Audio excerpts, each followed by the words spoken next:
मैं उनकी हिफाजत में खड़ा रहूंगा। उनके अपने आदमी भाग गए, मैं नहीं भागा, मैं आगे भी नहीं भागूंगा। एक से बढ़कर एक समाजवादी की मलाइयां खाने वाले समाजवादी छोड़ के भाग गए। एक से बढ़कर एक कांग्रेस की मलाइयां खाने वाले कांग्रेस छोड़ के भाग गए।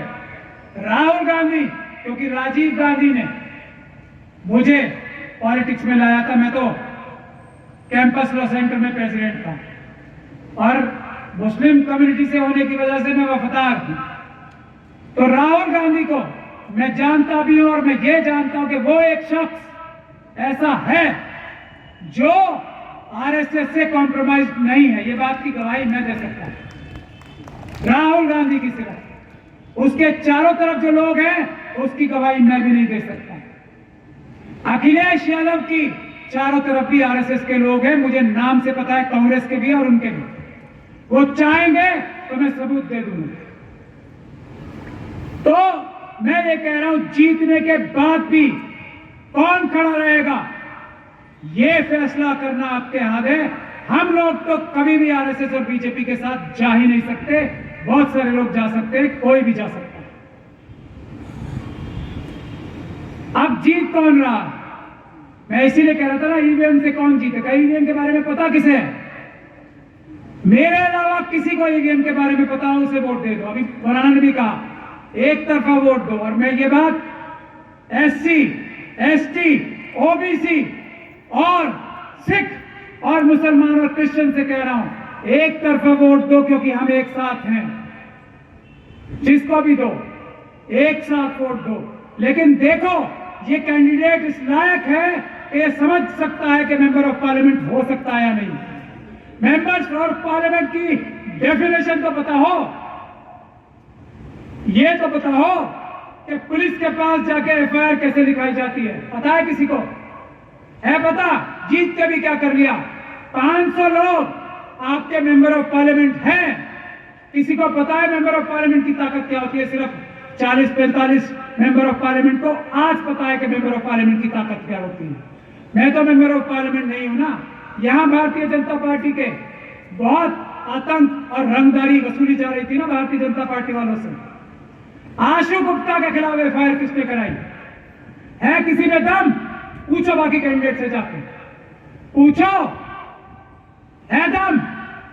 एफआईआर की फुल फॉर्म पता है? पूछो।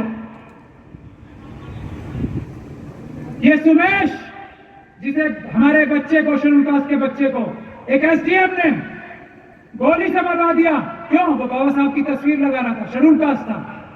किसी दूसरे एमपी से पूछो, ये मैं सबसे बड़ी लड़ाई मैं जो समझता हूं मेरी इनसे है, जो ये लोधी साहब है ना, उनसे पूछो एससी एसटी एक्ट क्या होता है। क्या वो उस एसडीएम को फांसी चढ़ाने का दावा करते हैं? मैं दावा करता हूं भारत के संविधान से उस एसडीएम को फांसी चढ़ाऊंगा।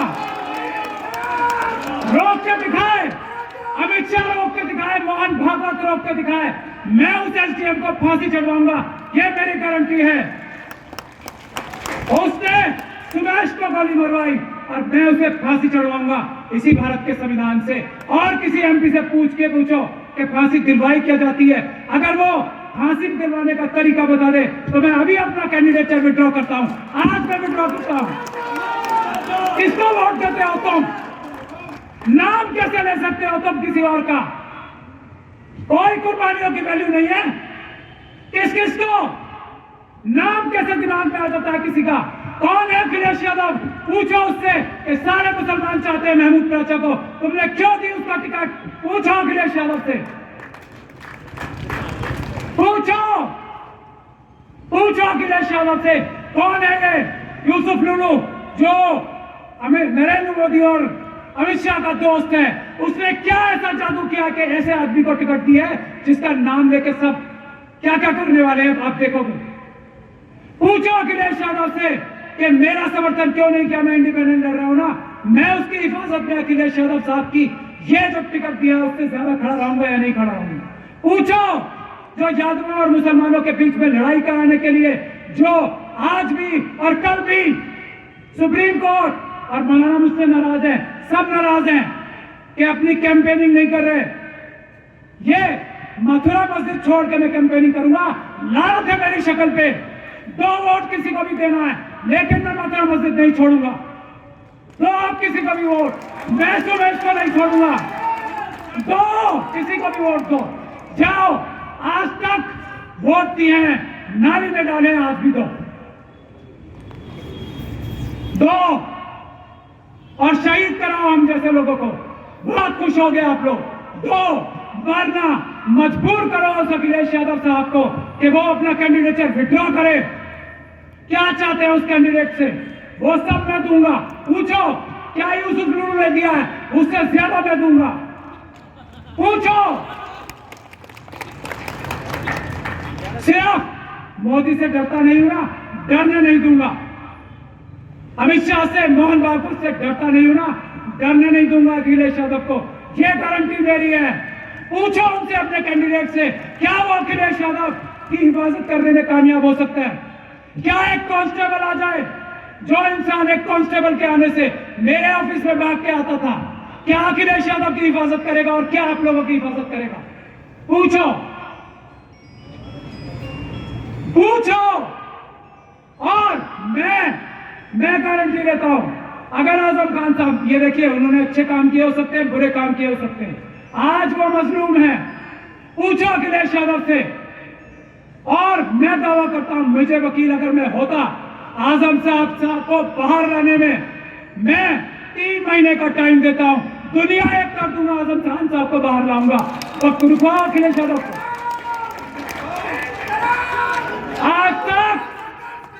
आज तक मैं कौन सा केस हारा हूं?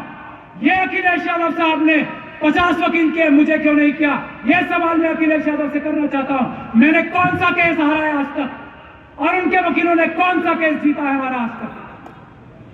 इजरायली एम्बेसी बॉम्ब ब्लास्ट का केस हो, जर्मन मिलिट्री बॉम्ब ब्लास्ट का केस हो, कौन सा मुश्किल से मुश्किल केस में हारा हूं? तो आजम खान साहब के लिए मुझे वकील नहीं करना चाहिए। पूछो अखिलेश यादव साहब, कौन है उनके चारों तरफ आरएसएस के एजेंट जो आजम खान साहब को जेल में रखना चाहते हैं? पूछो अखिलेश यादव साहब से। क्यों? यहां मैं जहां गया हूं, मुझसे यह कहा जा रहा है, प्राचा साहब, अगर आप टिकट ले आते तो आपको कैंपेनिंग करने की जरूरत नहीं थी। आपको जनता वैसे घर बैठे जिता देती। क्या गुनाह किया मैंने? मैं ना कर लूं, फिर मैं ये आशु गुप्ता के खिलाफ एफआईआर करा सकता था, मुझे फोन आ जाता था, पट्टा बांध लूं गले में, फिर मैं आप लोगों की लड़ाई लड़ पाता। ये मथुरा मस्जिद का केस में लड़ पाता? बताओ, लड़ पाता क्या? छोड़ दूं, पट्टा बांध लूं? पट्टा नहीं बांधूंगा। शेर पैदा हुआ हूं, शेर मरूंगा। लेकिन अखिलेश यादव साहब, पूरी दुनिया एक तरफ हो जाएगी अगर आप आरएसएस के खिलाफ दिन में जज्बा रखते हो ना, इतना सा भी। मैं नहीं हटूंगा आपकी हिफाजत से, जाओ देख लेना किसी और को। लेकिन शर्त यह है कि आरएसएस के खिलाफ रहना पड़ेगा, बीजेपी के खिलाफ रहना। पूरी दुनिया एक तरफ हो जाए, मैं देखूंगा कौन हाथ लगाएगा अखिलेश यादव साहब को। डरो मत, सबसे कहता हूं, डरो मत। मेरा क्या बिगड़? 200 क्रैक कमांडो आए, हम 7 लोग थे ऑफिस में। अखिलेश यादव साहब क्या बिगाड़ लिया मेरे सामने, जहां खड़ा हूं मैं? क्या बिगाड़ लिया अमित शाह ने? वही काम मैं आपके लिए भी करूंगा। डरो मत, डरो मत। अभी हम जिंदा हैं, ईमान वाले जिंदा हैं। हर मजलूम की हिफाजत करने के लिए हम ईमान वाले जिंदा हैं। डरो मत। क्या नुकसान होगा मुझसे? मेरे से फायदा ही फायदा, और जो कैंडिडेट दिया उससे नुकसान ही नुकसान। क्या वजह है बताओ? और यह सवाल मैं आपसे भी पूछता हूं, क्यों नहीं अखिलेश यादव जी से पूछते कि ऐसा आप ही सब कह रहे हो ना, मुझे मना कर दो कि मैं अच्छा कैंडिडेट नहीं हूं, अभी वापस चला जाऊंगा मैं। और अगर मैं अच्छा कैंडिडेट समझते हो, मुझसे यह कह रहे हो कि आपसे अच्छा कोई हो नहीं सकता, तो अखिलेश यादव साहब से क्यों सवाल नहीं पूछते कि अब भी क्यों नहीं तुम अपना दिल बदलते? नहीं पूछ सकते क्यों? क्यों नहीं पूछ सकते? अखिलेश यादव साहब की सियासी हैसियत आप लोगों की वजह से, कौन वोट देता है उन्हें? आप ये सवाल नहीं कर सकते कि हमारा एक इतना प्यारा भाई है जो सबकी लड़ाई लड़ता है, कोई मुसलमानों की लड़ाई नहीं लड़ता है, मजलूमों की लड़ाई लड़ता है। मेरा ज्यादा काम शेड्यूल कास्ट शेड्यूल ट्राइब के लिए, ये मैं अपना फर्ज समझता हूं मुसलमान होने की हैसियत से। तो पूछो सवाल, मैं वो सियासी बेदारी पैदा करने आया हूं आप लोगों के बीच में। मैं ईवीएम की लड़ाई लड़ने आया हूं, क्योंकि 543 के 543 एमपी जो आज आरएसएस और बीजेपी के खिलाफ लड़ रहे हैं, या उससे भी ज्यादा, वो मुझसे सीख रहे हैं कि कैसे ईवीएम की लड़ाई लड़नी है, ईवीएम के अंदर घुस के।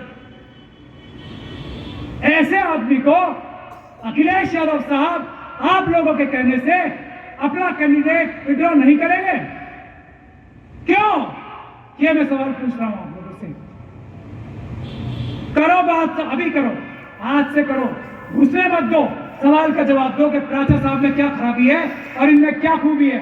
वरना समाजवादी पार्टी के जितने ऑफिस बेयर हैं जो अखिलेश यादव जी के कहने पे इस कैंडिडेट को वोट देना चाहते हैं, उनसे सवाल करो, क्या खराबी है महमूद प्राचा साहब ने?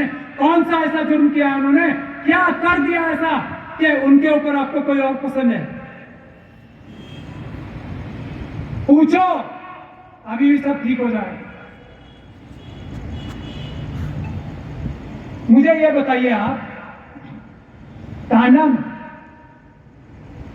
मेरे पास लोग आए, टांडा, उन्होंने क्या बोला? ये जो पुलिस इंस्पेक्टर साहब हैं, ये हमारे से रंगदारी वसूल करते हैं, ये हम लोगों पे दबाव बनाते हैं कि आप वोट डालने इसको नहीं जाना, उसको नहीं जाना, समाजवादी पार्टी की कैंपेनिंग नहीं करें। देखिए दुख की बात, नहीं तो केस लगा दूंगा।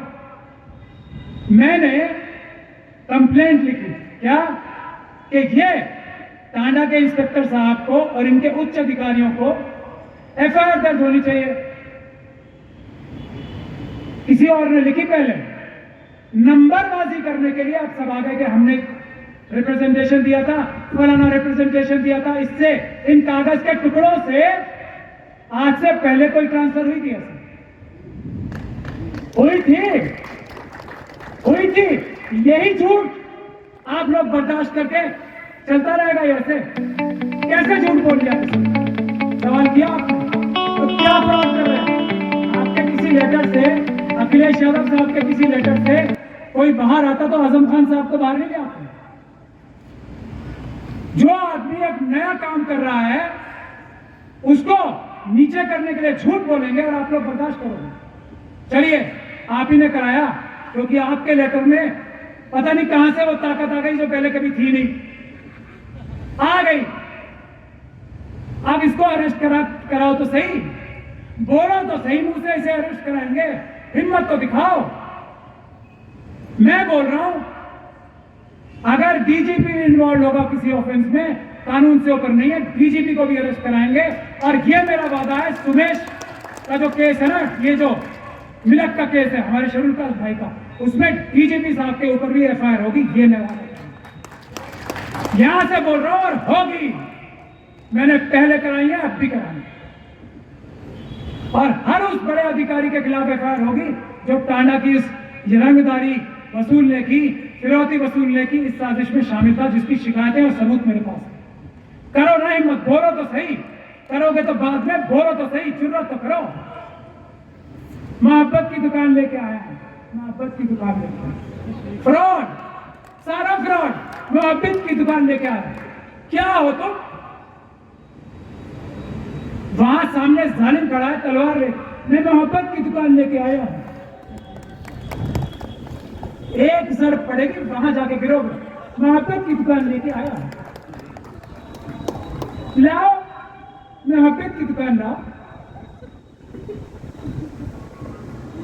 मतलब क्या हो गया हम लोगों को? हो क्या गया हमें? ऐसा फर्क करके कोई कट लेगा और आप बर्दाश्त कर लोगे, फिर वो 5 साल हाथ नहीं आता। अफवाह, एक हमारे जर्नलिस्ट हैं, उनके खिलाफ एफआईआर कर दी जर्नलिज्म करने के लिए।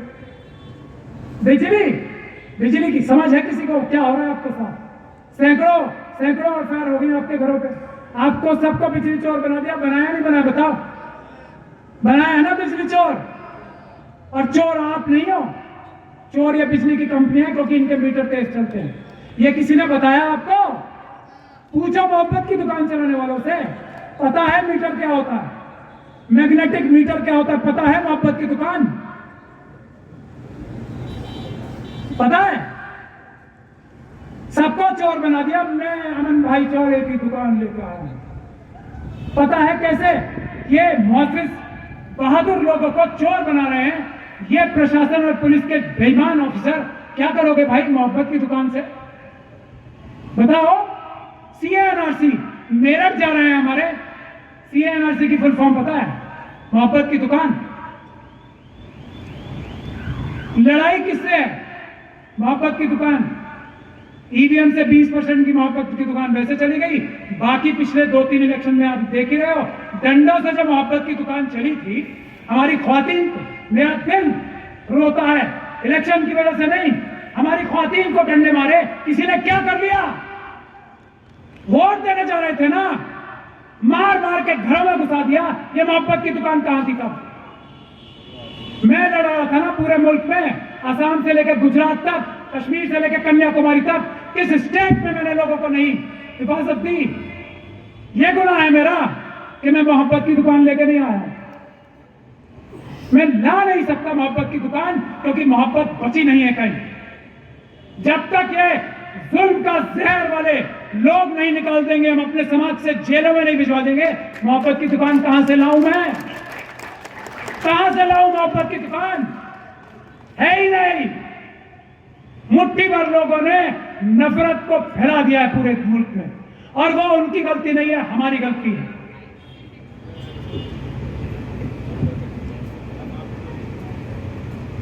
सीएनआरसी की जिम्मेदारी मैं लेता हूं।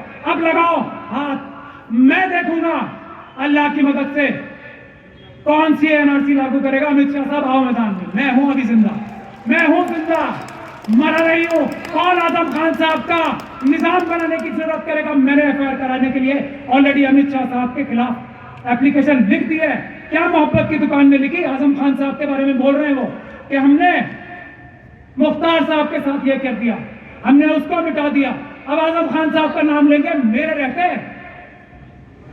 रहते नहीं अमित शाह साहब, मैं आपको जेल भिजवाऊंगा ये कहने के लिए। मेरे रहते नहीं। आप लोग मुझे शहीद करा दो, फिर जो होगा होगा, और शहीद कराने का काम आप लोग करोगे। मुझसे ये सवाल पूछ के कि आप पार्टी का टिकट क्यों नहीं लाए? कराओ और नशर चलाओ मेरे दिल पे। कम लड़ाइयां हैं ना मेरी, बहुत छोटी लड़ाइयां लड़ रहा हूं।